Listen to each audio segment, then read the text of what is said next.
Bienvenue dans le bar de Mo. Installe-toi et je te sers une def pendant qu'on se mate une vidéo de Killer Bean. Ça te laissera du temps pour cliquer sur la cloche avec Barney et Homer. Et pour me dire en commentaire ce que tu as pensé de cette vidéo. Bon visionnage l'abeille. Et bzz les abeilles et bienvenue sur Killer Bee, ici Nilo Soubéran, toujours accompagné par mon fidèle Happy End. Donc cette fois, on va parler du Club Dorothée. Encore une fois, comme je l'ai dit dans la vidéo précédente, n'hésitez pas à aller sur Discord pour avoir le calendrier de mes dates. Vous êtes encore nombreux à m'avoir demandé du coup où je serai, dans quel contexte, etc.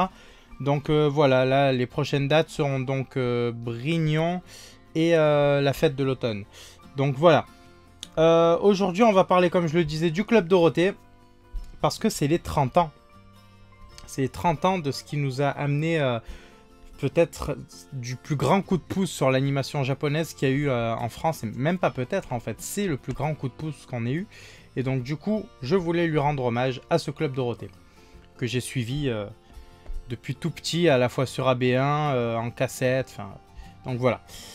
Le Club Dorothée, qu'est-ce que c'était en fait à la base ? C'était une émission proposée, enfin présentée en tout cas, hein, parce que proposée pas trop, c'était plus Azoulay, présentée par Pat, Dorothée, Ariane, Corbier et Jackie. Jackie, pour ceux qui se demandent, c'est le mec qui est un peu paumé dans le clip de Bernard Minet sur Bioman.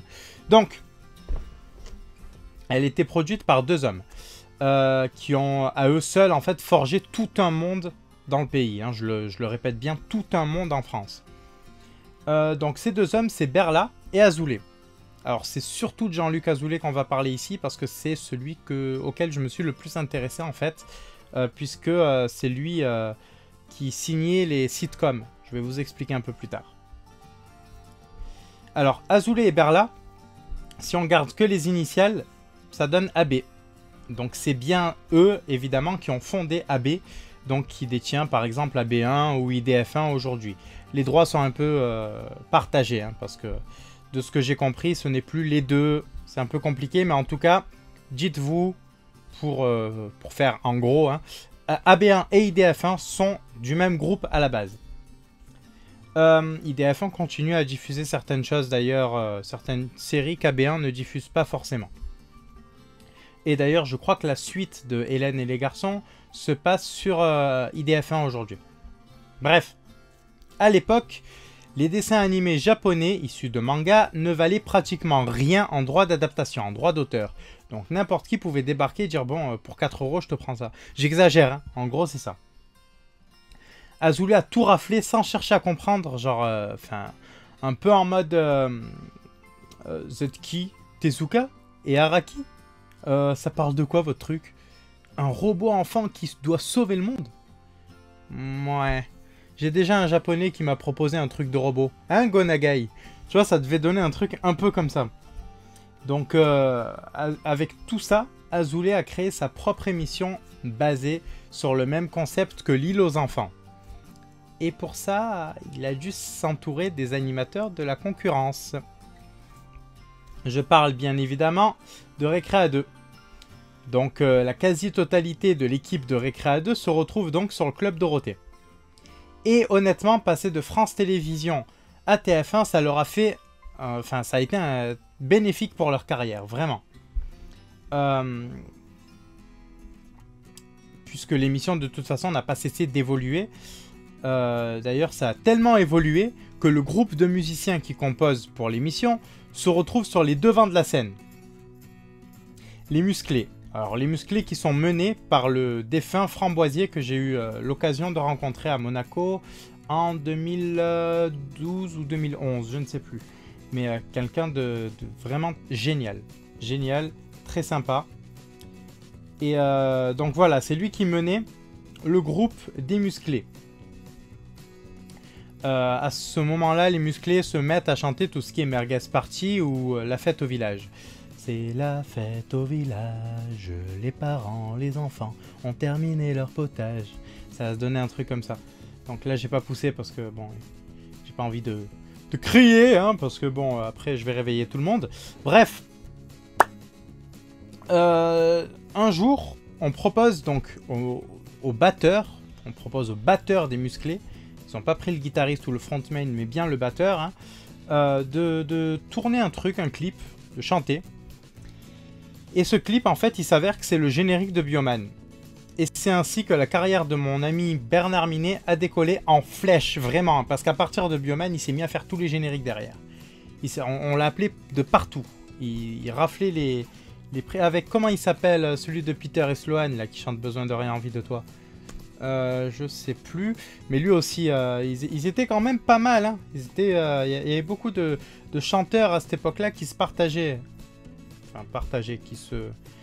Pas envie de dire qu'ils se tiraient dessus, mais presque. Hein, c'est de la bonne compétition. Qui se chopaient les droits des génériques et qui commençaient à les chanter. Du coup, les musclés, ça ne s'est pas arrêté à Bernard Minet qui chante Bioman. Ça a monté en flèche et ça a été tellement loin qu'ils ont créé leur sitcom Salut les musclés. Salut les musclés, papa papa. Et de ce sitcom, les gars, il est un truc de malade, les abeilles. Vraiment un truc de fou. En parlant des abeilles, le miel et les abeilles est aussi né de là.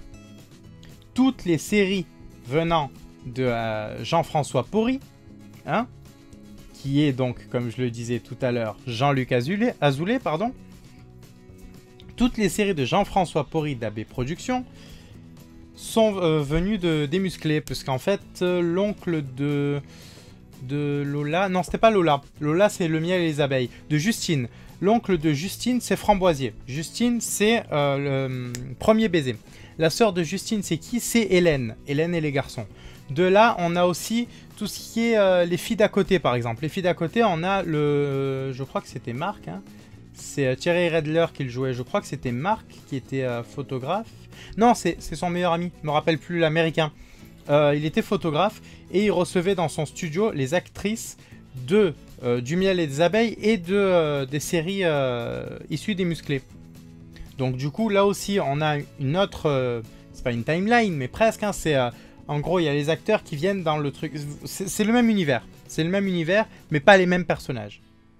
En général, sur les filles d'à côté et les nouvelles filles d'à côté. Je me rappelle plus du nom, ça m'énerve. Bref, en général, sur les filles d'à côté et les nouvelles filles d'à côté, c'est des guests qui jouent leur propre rôle en tant que modèle photo. Ça m'énerve de ne pas... Daniel, je crois que c'était Daniel l'américain. Voilà. Ensuite, on a quoi? C'est un nouveau point de départ, comme je le disais, et ça ne vient pas que... Il n'y a pas que les sitcoms d'AB. On commence à s'intéresser aux sitcoms américains. Vous qui connaissez maintenant tout ce qui est Cousin Skeeter, Kenan et Kel, tout ça, à la base, pour venir en France, tout ça, il a bien fallu que ça démarre quelque part. C'est comme les Malcolm, etc. Il a fallu que ça démarre quelque part, que quelqu'un s'y intéresse. Et c'est certainement le succès des sitcoms d'AB Productions qui a fait que maintenant, on peut regarder Ma famille d'abord et kiffer, tu vois, parce qu'à l'époque, c'était pas forcément le type de programme qui intéressait. Les boîtes à rire, etc. Nous, on a grandi avec, on adore. Il a fallu que quelqu'un commence à les rendre célèbres, tout simplement. Jean-François Porry, alias Jean-Luc Azoulay, est le maestro qui nous a permis d'avoir toutes ces belles séries. Comme je le disais, en plus de la musique, en fait, il y a tout un tas d'activités dans le Club Dorothée, dont le dessin. Et le dessin, c'est qui? C'est Cabu. Cabu qui est l'un des dessinateurs de Charlie Hebdo, qui est décédé pendant les attentats de Charlie Hebdo. Donc Cabu apprenait aux téléspectateurs à dessiner le nez de Dorothée. Quand je dis le nez de Dorothée, certains d'entre vous ont une musique en tête. Eh bien, sachez que Corbier, c'est de là que ça vient en fait. C'est des petits dessins de Dorothée que la musique de Corbier, le nez de Dorothée, est née. Le nez est né. À vous, c'était cool. Non, mais à vous, c'est bon. Bon, ok, blague un peu de bof, mais c'était cool. Et donc, oui, le Club Dorothée, c'est avant tout une bande de copains. Et lorsque l'heure du combat sonne, tous ils sont toujours prêts. Pourquoi je dis ça? Parce que quand l'heure de la récréation sonne, on a une émission qui s'appelle Pas de pitié pour les croissants. Où on a même, je crois, sur quelques épisodes, Carlos, le chanteur. Je me rappelle qu'il joue un émir, non pas un émir, un sultan à un moment. Et je crois même que c'est dans pardon, Pas de pitié pour les croissants, avec Super Pat. Je crois que c'est dans celui-là, avec le savant fou et Super Pat. qui est l'un de ceux qui m'a le plus marqué en fait. J'ai l'impression en fait d'avoir oublié un petit truc. Les mangas, les sitcoms, la musique, le dessin, les sketchs... Ah mais oui! Je vous ai pas parlé de monsieur Jean Chalopin. Alors, ce monsieur à qui on doit les Mystérieuses Cités d'Or, les Entrechats, Inspecteur Gadget, Ulysse 31 et tout un tas d'autres trucs, c'est tout un tas de dessins animés français, bien évidemment, il faut le préciser. C'est l'un des pionniers, en fait, des dessins animés français. Alors, je dis pas le pionnier, parce que bien avant lui, il y a eu les Shadok, par exemple, il y a eu la Noiraude, il y a eu plein de trucs, hein. La Linéa, je crois que c'est italien, donc ça compte pas. Il y a eu quand même pas mal de choses. Et d'ailleurs, ça serait pas mal de dessiner une Linéa, et de la foutre là dans le coin. Bon, j'y repenserai. Bref, c'est l'un des pionniers dans l'animation française. Et à l'époque, on commençait déjà en fait à faire nos propres dessins animés japonais, entre guillemets japonais, puisque c'était des dessins animés français. Et les collaborations qu'on a eues ensuite, entre, je crois que Code Lyoko est une collaboration franco quelque chose, allemande je crois, franco-allemande avec le Japon ou un truc comme ça. Toutes les collaborations franco quelque chose, en général, Chalopin y est pour beaucoup. Vous voyez, je crois même qu'il a fait un truc avec Araki, je suis pas sûr. Ou alors c'est Tezuka qui avait fait un truc avec Araki. Oh, je sais plus. Mais vérifiez, parce que ça me parle. Si je me rappelle bien d'un cartooniste, il y a eu un truc comme ça où on nous en a parlé. Bref.